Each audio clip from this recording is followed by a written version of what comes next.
A healthy human body relies on homeostasis, maintaining stable internal conditions, but occasionally a single cell undergoes a sudden structural mutation, breaking its functional symmetry and triggering a cascade of biological errors.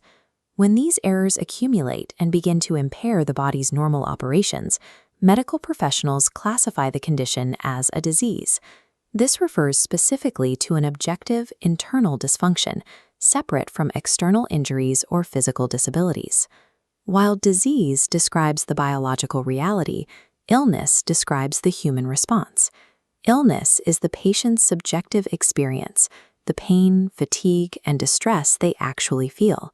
These two states don't always overlap. During a subclinical infection, a pathogen might be actively replicating inside you, meaning you technically have a disease, but you remain entirely asymptomatic. You don't feel ill. The reverse is also true. A person can feel genuinely unwell, experiencing severe lethargy or hyperalgesia due to emotional distress, without any underlying disease present. To navigate these nuances, doctors use the term disorder.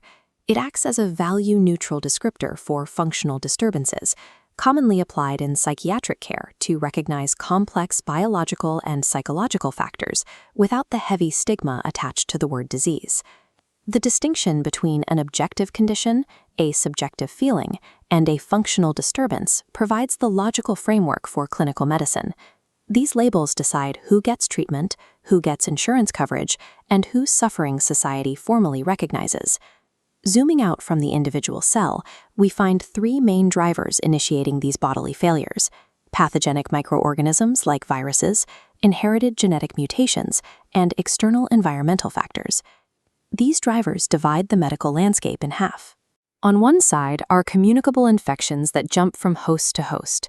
On the other are non-infectious conditions, like cancer and heart disease, which develop entirely within a single person. To track these threats, researchers developed epidemiology.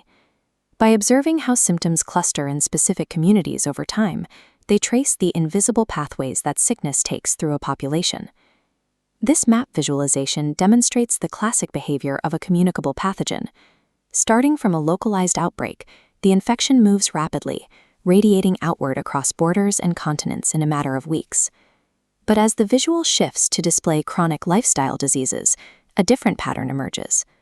In highly industrialized regions, conditions linked to long lifespans and sedentary habits appear as a slow rising heat map, creeping upward over decades rather than days.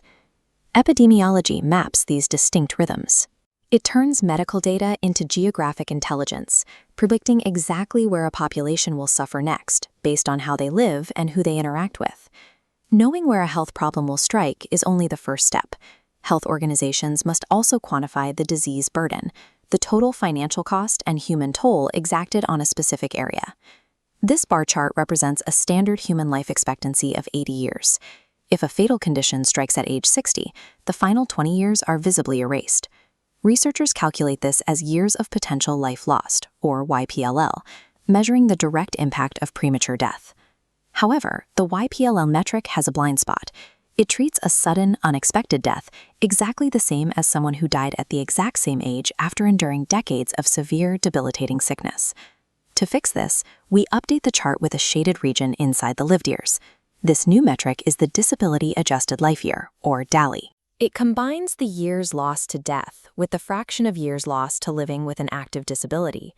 When we apply the DALY metric to developed nations, the data reveals a harsh reality. Conditions causing the most overall suffering aren't necessarily ones with the highest mortality rates, but long-term burdens like major depressive disorders and chronic cardiovascular issues. Once a person receives a formal diagnosis, society grants them access to the sick roll. This designation provides physical spaces for care, like this hospital ward, alongside social allowances like time off work and exemption from daily duties, in exchange for their effort to get well. The way we talk about these patients heavily influences their experience. Public health campaigns frequently rely on military language, framing the pathogen as an invader, the patient as a warrior, and the treatment protocol as a necessary battle. For some, that combative framing is empowering. But others prefer the metaphor of a journey.